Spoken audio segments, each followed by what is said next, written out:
नाज़रीन अस्सलाम वालेकुम।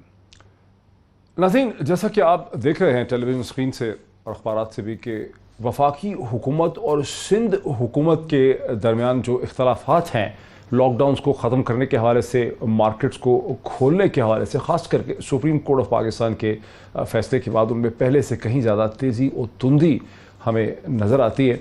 ये भी याद रहना ज़रूरी है, याद दिलाना कि कल वफाकी हुकूमत की तरफ से एक दिन पहले अटॉर्नी जनरल ऑफ पाकिस्तान और सिंध के एडवोकेट जनरल ने ये इस्तदाबी अदालत से की थी, अदालत उज़्मा से, कि मेडिकल एक बोर्ड जो है, इन्फेक्शस डिजीज़ के एक्सपर्ट एपिडेमियोलॉजिस्ट का एक कमेटी या बोर्ड जो है वो बिठा दिया जाए जो इन साइंटिफिक मामलात को देखे। लेकिन अदालत उज़्मा ने अपनी दांस में, अपनी इन्फिनिट विजडम में इस सजेशन को भी रिजेक्ट कर दिया था, जिसकी वजह से इस वक्त पाकिस्तान के सियासी माहौल में सिंध और वफाक के दरमियान में खासी तलखी जो है पाई जाती है।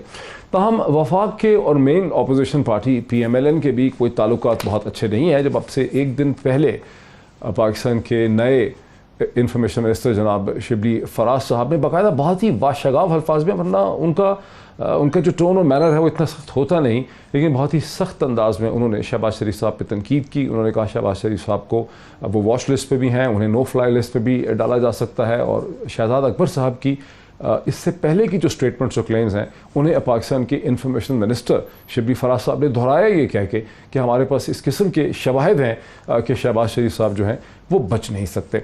सो यहीं से हम डिस्कशन का आगाज़ करेंगे। बहुत ही डिस्टिंग्विश पैनल है मेरे साथ, बहुत ही भरपूर ओपिनियन मेरे साथ आज है दोनों जमातों की, पाकिस्तान तहरीक इंसाफ की भी और PMLN की। पाकिस्तान तहरीक इंसाफ की तरफ से मुझे ज्वाइन कर सकेंगे जनाब फवाद चौधरी साहब, जो कि वफाकी वज़ीर हैं साइंस एंड टेक्नोलॉजी के, लेकिन इससे पहले पाकिस्तान के information, federal minister of information भी रह चुके हैं। वेरी वॉर्म वेलकम टू जनाब फवाद चौधरी साहब। फवाद चौधरी साहब के साथ ही मुझे ज्वाइन कर सकेंगे बैरिस्टर मोहसिन रांझा साहब, जो PMLN के लीडर हैं, PMLN के मेंबर नेशनल असम्बली हैं सरगोदा से, और उन्होंने NFC अवार्ड के हवाले से जो पिटिशन आई है इस्लामाबाद हाई कोर्ट में, जहां NFC अवार्ड की कॉन्स्टिट्यूशन और इस्टेब्लिशमेंट पे 12 मई का वफाकी हुकूमत का जो फैसला है उसे जो चैलेंज किया है खुर्रम दस्तगीर साहब ने, उसमें जो को चैलेंजर हैं पिटिशन फाइल करने में, उसमें भी बैरिस्टर मोहसिन रांझा साहब जो हैं वो उसमें शामिल हैं। So very warm welcome to both my guest. Fawad Chaudhry साहब से मैं बात का आगाज़ कर सकूं। फवाद चौधरी साहब, अस्सलाम वालेकुम।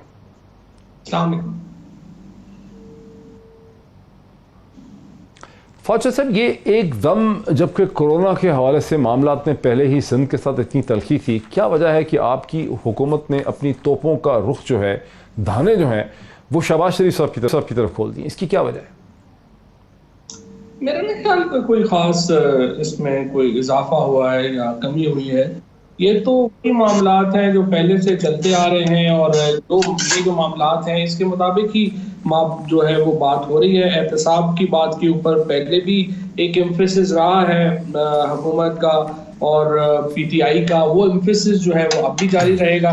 और जो PMLN की पॉलिटिक्स का फ्रेंकली को बड़ा नुकसान इस वक्त इमरान खान के लिए चैलेंज तो कोई नहीं है। जो अगर आप एक तजिए के एतबार से देखें तो PMLN इस वक्त कोई वफाकी सतह के ऊपर या पाकिस्तान में बड़ा पॉलिटिकल रोल प्ले करने की पोजीशन में ही नहीं है। उसकी वजह क्या है कि पाकिस्तान के जो सियासी पार्टी के स्ट्रक्चर्स, इनमें जो लीडर है वो पार्टी से बड़ा होता है, और जब भी लीडरशिप तब्दील होती है पार्टीज के अंदर, उनके अंदर एक अपनी घमसान की जंग शुरू होती है। PMLN इस वक्त उस घमसान की जंग से जो है वो गुजर रही है। वो जब तक अपनी पार्टी के अंदर लीडरशिप का फैसला नहीं होता, वो कोई चैलेंज नहीं है इमरान खान के लिए या PTI के लिए। सो ये कहना कि उनका कोई फर्क पड़ेगा बयान से आने जाने से या कुछ उनका, मेरा नहीं ख्याल कौमी सियासत में इस वक्त PMLN कोई बड़ा रोल प्ले करने की पोजीशन में है।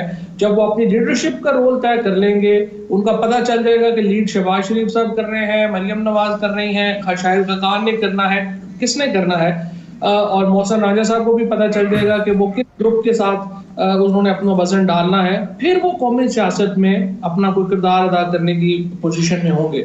सो अभी मेरा नहीं ख्याल PMLN को इसी पोजीशन में है। अच्छा, मैं मोहसिन रांझा साहब की तरफ तो आता हूँ, लेकिन एक सवाल काउंटर ये है कि आप कहते हैं कि शहबाज शरीफ साहब की और PMLN का ही कोई रोल नहीं आपको नेशनल पॉलिटिक्स में नजर आता, शहबाज शरीफ साहब का नहीं, फिर क्या वजह है कि गुज़िश्ता 3 दिन में पहले शहजाद अकबर साहब ने पूरी प्रेस कॉन्फ्रेंस शहबाज शरीफ साहब के हवाले से कर दी, उन पे, उनके ख़ानदान पे, उनकी जो औलाद है उनके ऊपर उन्होंने इल्ज़ामात लगाए, उन्होंने कहा कि हमारे पास अब इस किस्म के शवाहिद आ गए हैं कि इनके बचने के कोई चांस ही नहीं। हालांकि ये बातें वो पहले भी दोहरा चुके हैं और अभी तक बहुत से ऐसे हैं शरीफ ख़ानदान के लोग जैसे हमजा हैं, उनके खिलाफ गालिबन अभी तक रेफरेंस फ़ाइल ही नहीं हुआ।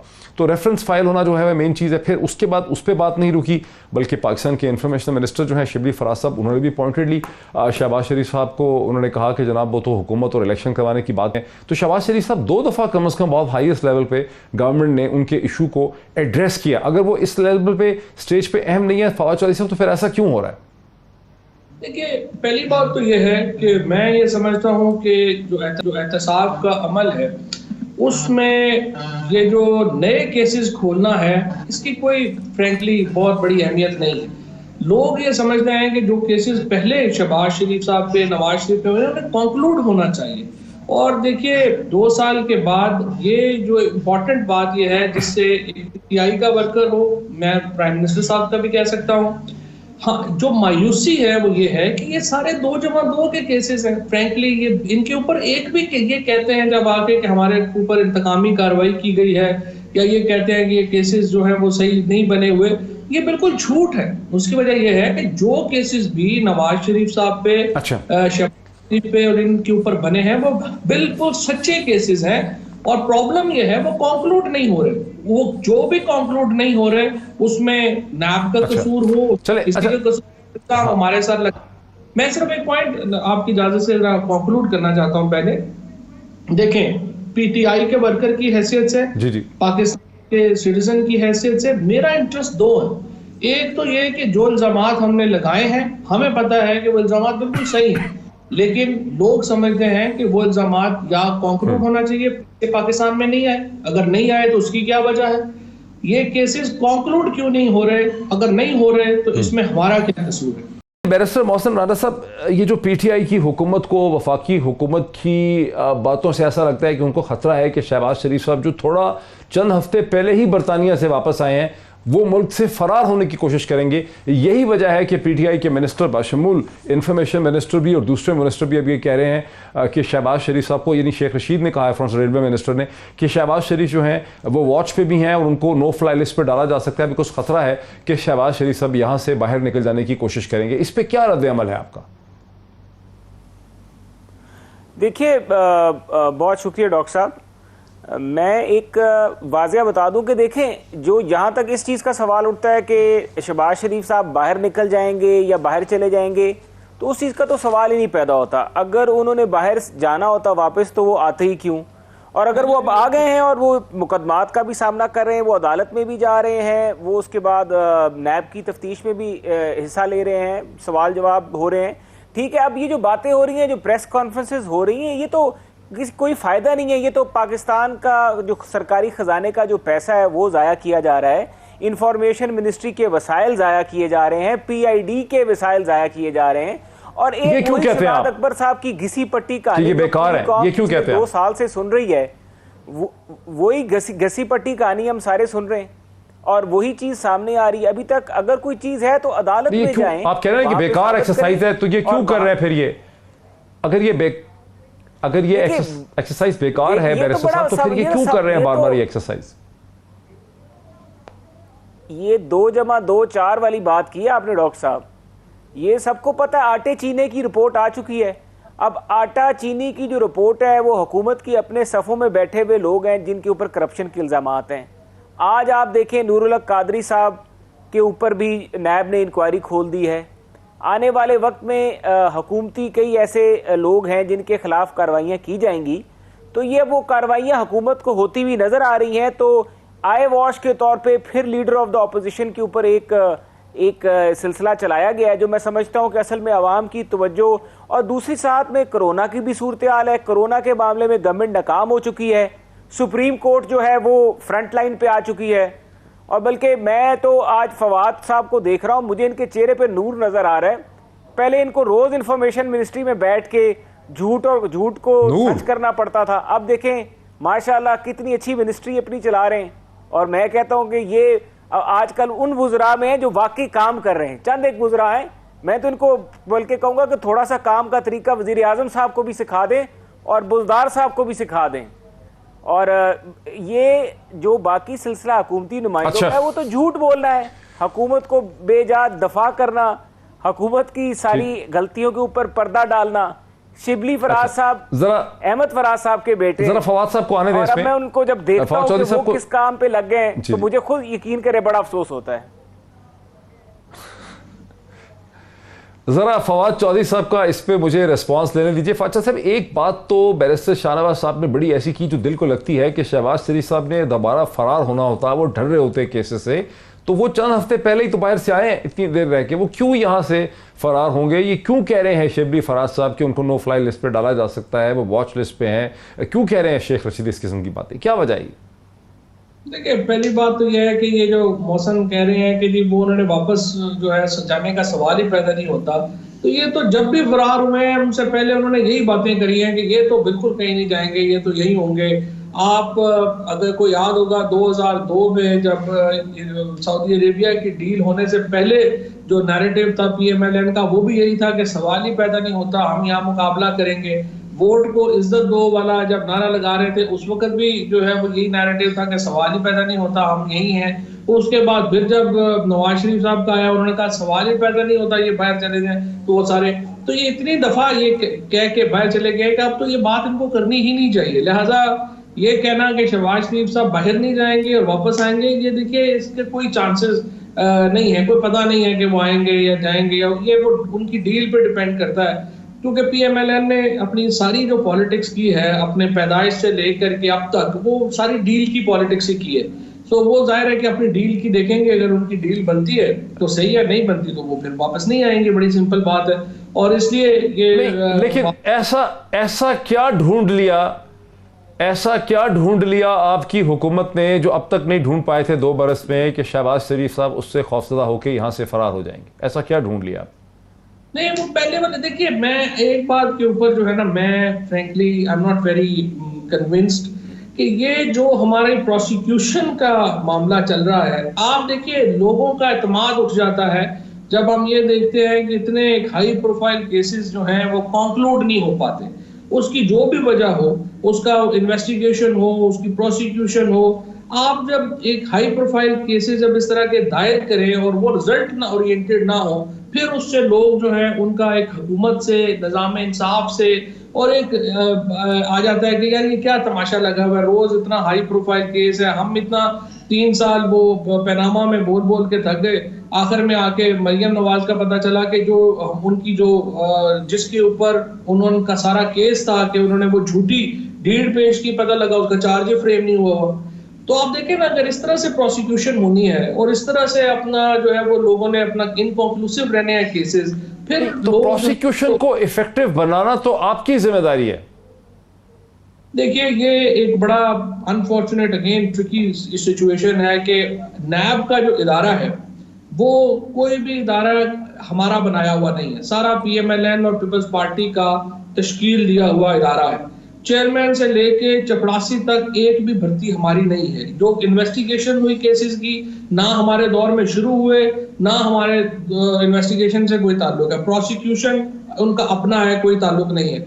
लेकिन लॉ की जो अमेंडमेंट्स हैं वो हम करते हैं, उसमें जब तक पोजीशन और साथ ना हो वो लॉ अमेंड नहीं हो सकता। So it's a very complicated situation. But अच्छा, जरा ब्रेक से पहले बैरिस्टर साहब को बैरिस्टर साहब को आने दीजिए ब्रेक से पहले। बैरिस्टर साहब, एक बात बड़ी चुपती भी फवाद साहब ने की है। वो कहते हैं कि तारीखी तौर पे देखा गया कि शरीफ खानदान के जो फैसले होते हैं, जैसे दिसंबर 2000 का जो फैसला था, वो कभी किसी को पता नहीं होता, उनकी पार्टी मेंबरान को नहीं पता होता। पार्टी मेंबरान दिसंबर 2000 में भी चौधरी को नहीं पता था कि शहबाज शरीफ या नवाज शरीफ क्या फैसला कर रहे हैं सऊदी अरब जाने का। वो कहते हैं आपको पता ही नहीं होता वो फैसले क्या करते हैं।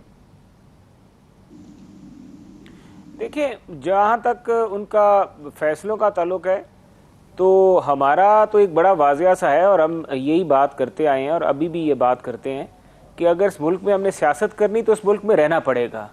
और केसेस चाहे हम पे झूठे हैं, वक्ती तौर पे एक आजमाइश होती है, हमें इसमें से गुजरना पड़ेगा।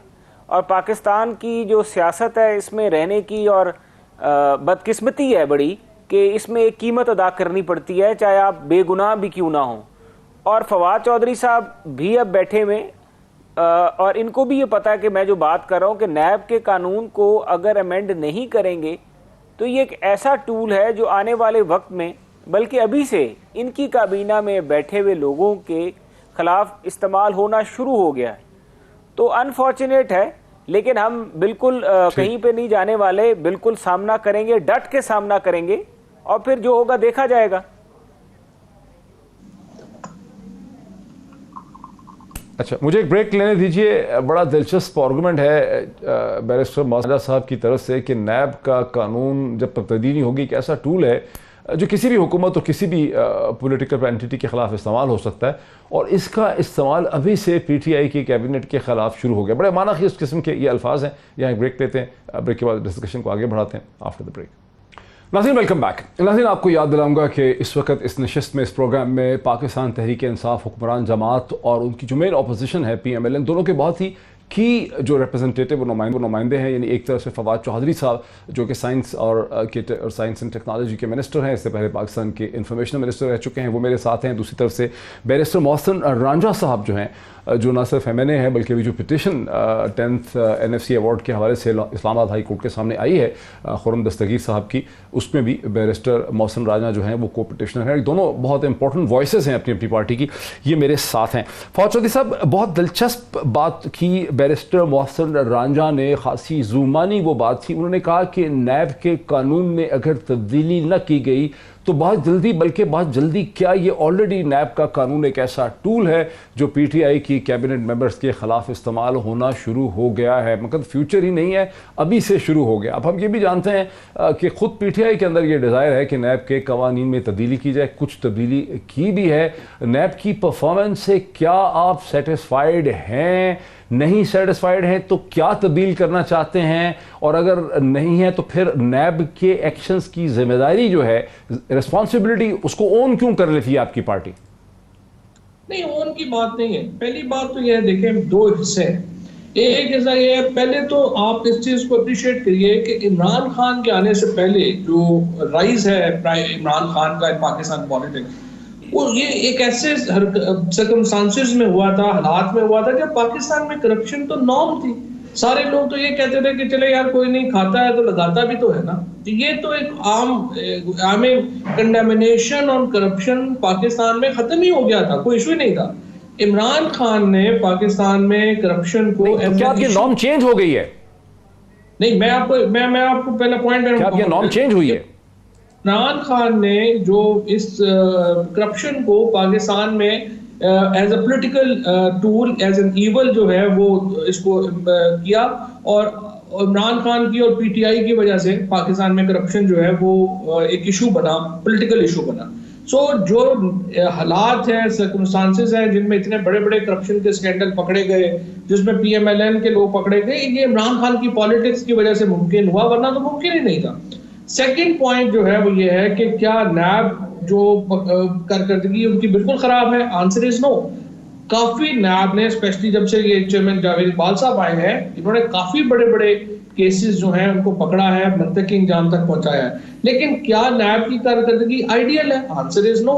इसलिए कि वो सारे बड़े हाई प्रोफाइल केस जिनको कंक्लूड हो जाना चाहिए था वो कंक्लूड नहीं हुए, और नैब ने क्या किया, अपने आप को सेपरेट बहुत ज्यादा कर लिया। इतना सेपरेट कर लिया कि अब उनको संभालना, हम रोजाना देखते हैं कि नया केस आ गया, नया जी वारंट इशू हो गए हैं, और नया हमने जुडिशियल रिमांड ले लिया, और पिछले किधर गए हैं?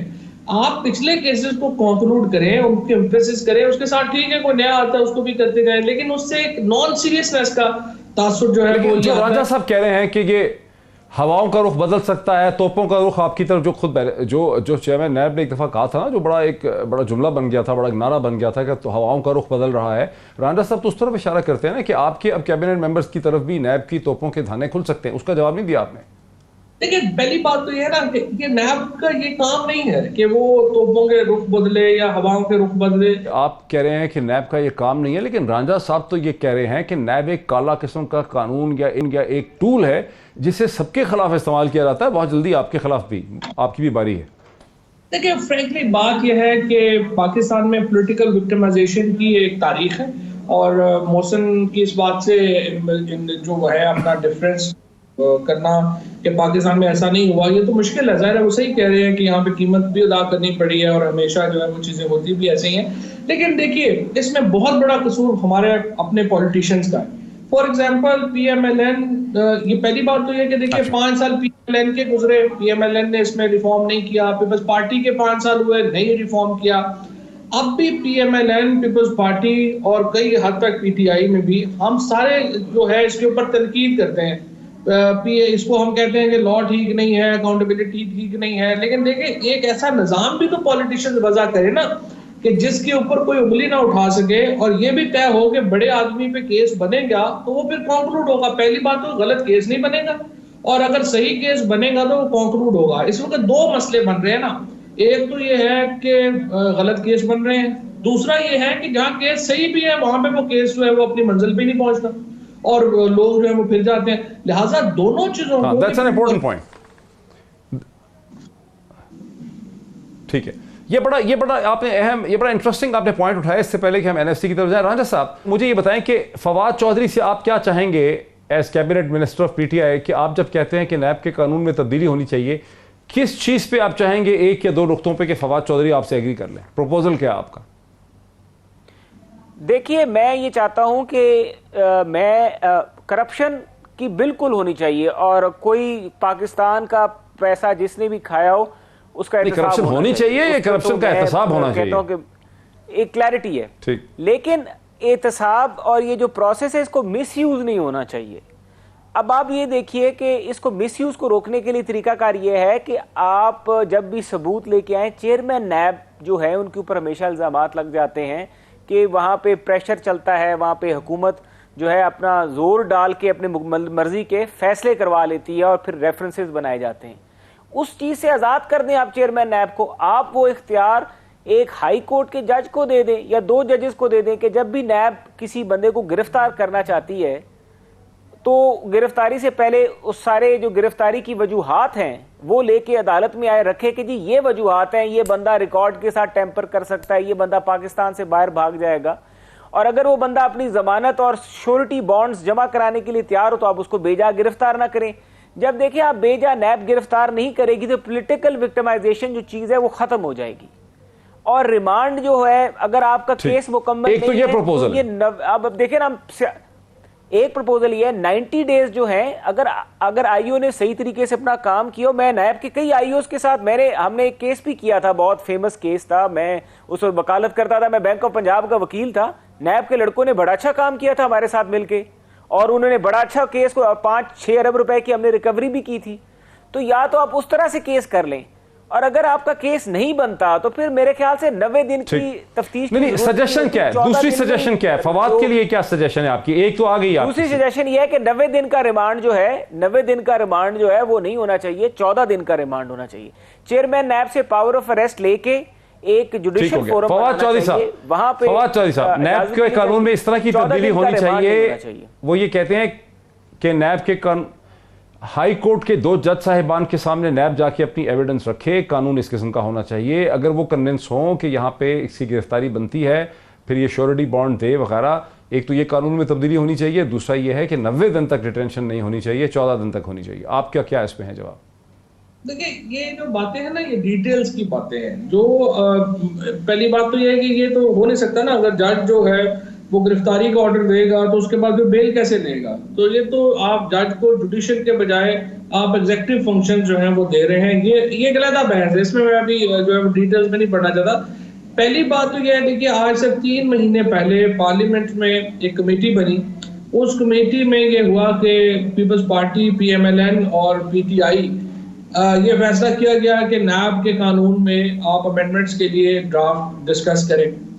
अब उसमें पहले पीपल्स पार्टी ने सेनेट से एक अमेंडमेंट पास कराई, उन्होंने कहा कि उसकी बेस के ऊपर बना लेते हैं। फिर दूसरा जो PTI ने एक ऑर्डिनेंस दिया था वो बेस बना लेते हैं। PMLN ने कहा कि नहीं, हमें ये दोनों नहीं मंजूर, हम अपना एक जो है वो बना के देंगे।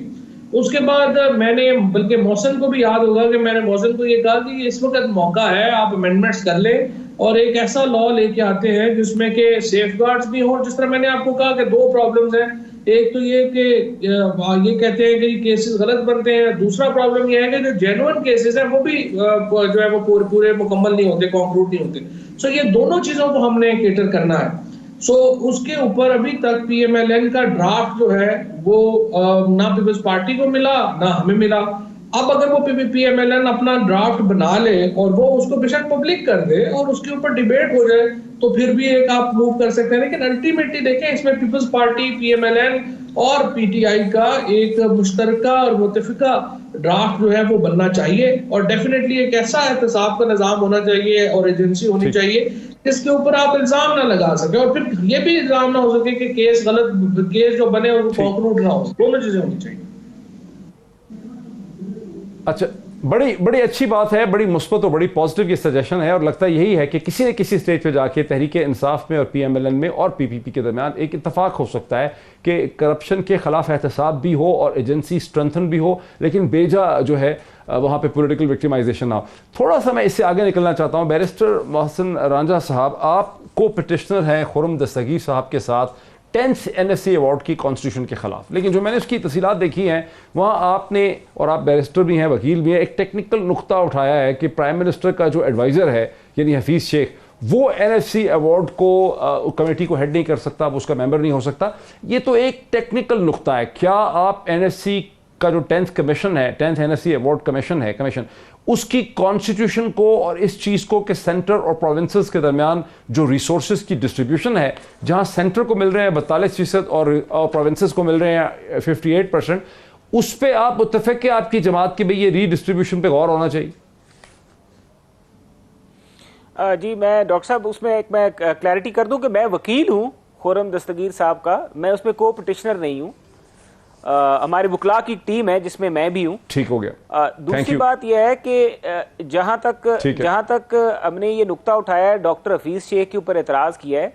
देखिए, डॉक्टर हफीज शेख एक नॉन इलेक्टेड बंदे हैं। पाकिस्तान के आइन के बीच में जो फाइनेंस मिनिस्टर है वो पार्लियामेंट में से होगा, मजलिस शूरा में से होगा, ये आइन में लिखा हुआ है। उसकी रीजन, उसकी वजह यह है कि वो इलेक्टेड बंदा होगा, वो स्टैट्यूटरी बंदा है।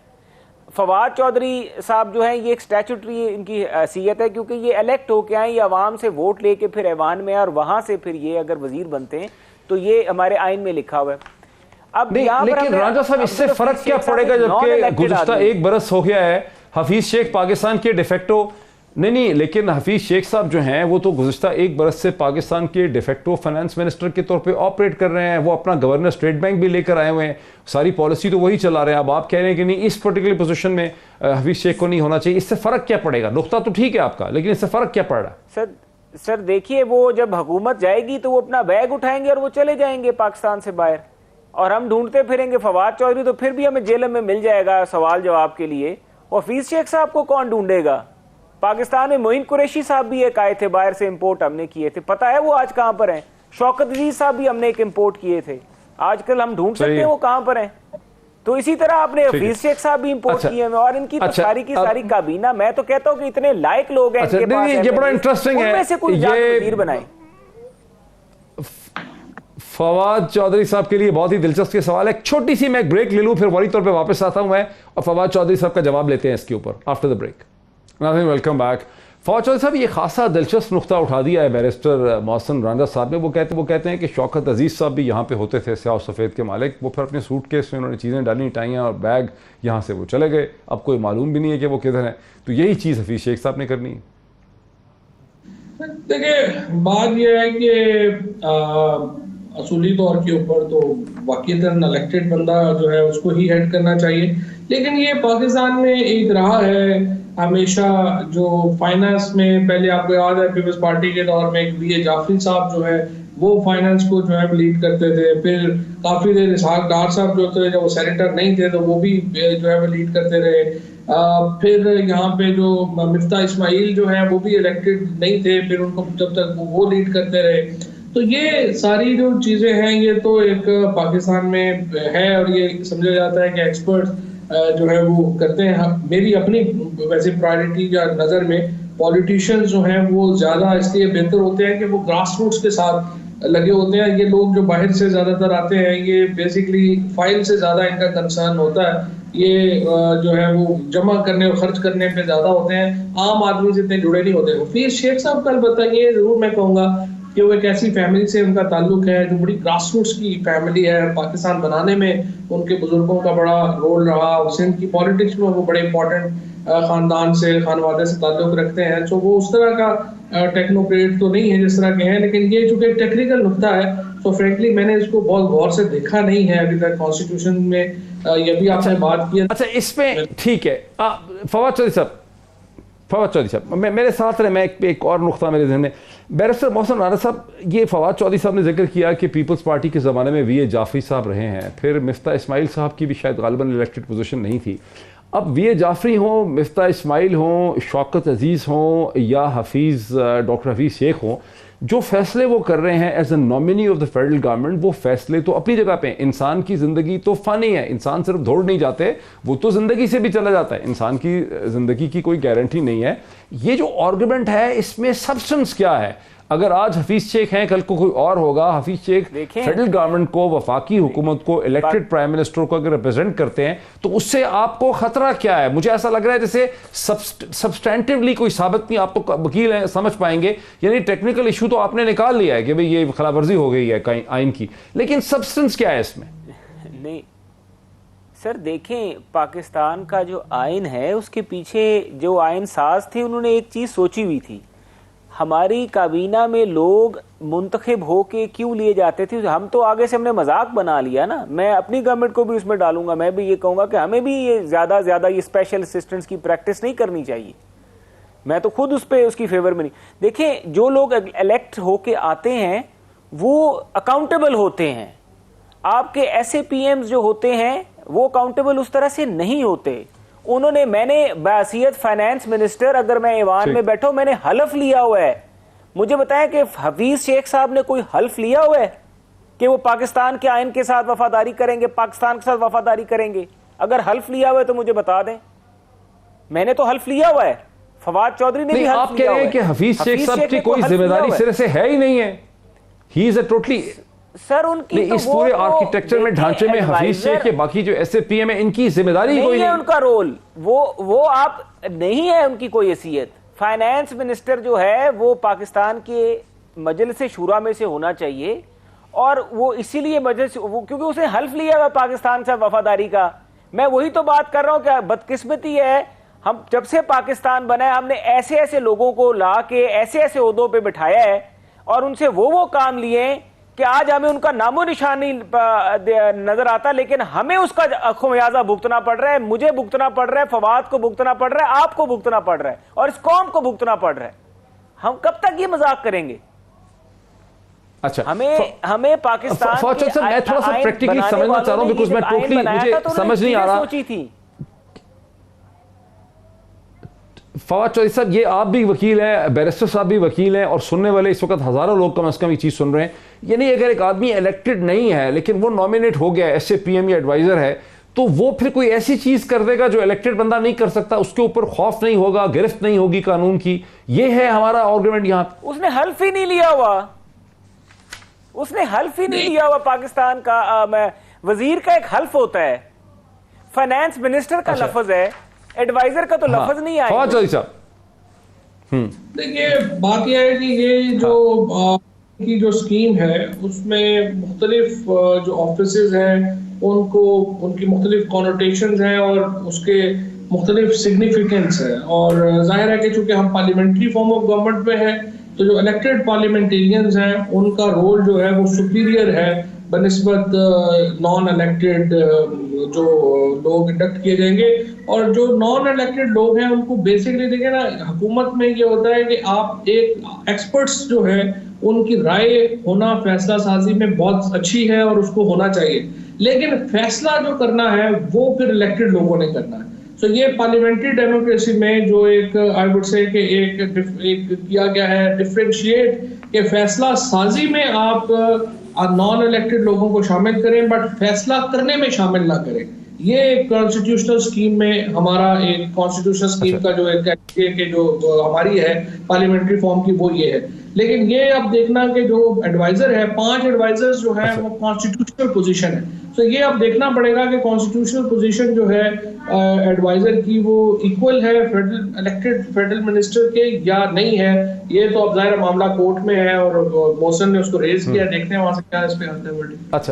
अच्छा, अब ये नाजरीन ये मानना पड़ेगा कि कुछ इस प्रोग्राम हमारा इस किस्म का अजीब व गरीब है कि जिसमें पीटीआई और पीएमएलएन के दरमियान भी चीज़ों पे इत्तफाक होता नजर आ रहा है। ये एक मौजज़ा है, ये एक मिरेकल है अगर आप दोनों को सुन सकें कि बहुत ज़्यादा यहाँ पे डिसएग्रीमेंट नज़र नहीं आ रहा। ये एक बहुत बड़ा, इसे कहते हैं पाकिस्तानी सियासत का मौजज़ा हो रहा है। शायद इसमें इस प्रोग्राम की भी कोई थोड़ी सी कॉन्ट्रीब्यूशन हो।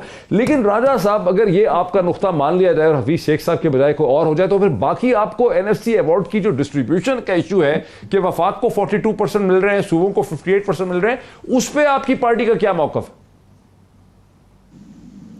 देखिए, उस पे हमें तो उस पे एक है कि जो पाकिस्तान के आइन में ये भी लिखा हुआ है कि कोई भी सूबा जो पिछले साल या पिछली दफ़ा उसको जो शेयर मिला है उससे उसका शेयर कम नहीं किया जा सकता।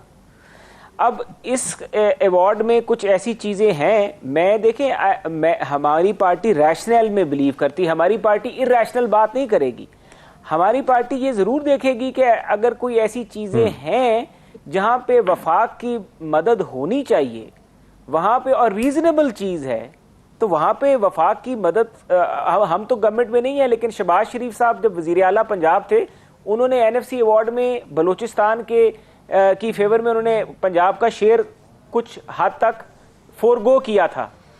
तो देखें, उस तरह की चीजें की जा सकती हैं। वेरी वेरी इंटरेस्टिंग पॉइंट राजा साहब, लेकिन वक्त मेरा खत्म हो गया। बहुत ही इंटरेस्टिंग है और इसी के ऊपर हम इख्तिताम करते हैं कि पीएमएलएन देखेगी, रैशनली मंतकी तौर पे देखेगी कि वफाक की मदद कैसे की जा सकती है, सोल्यूशन कैसे ढूंढा जा सकता है दोनों का। बैरिस्टर राना साहब का, फवाद चौधरी साहब का बहुत शुक्रिया। नाज़रीन, आज प्रोग्राम का वक्त खत्म हुआ, फैसला आपका इस डिस्कशन पे, फिर आपसे मुलाकात होती है। बहुत शुक्रिया।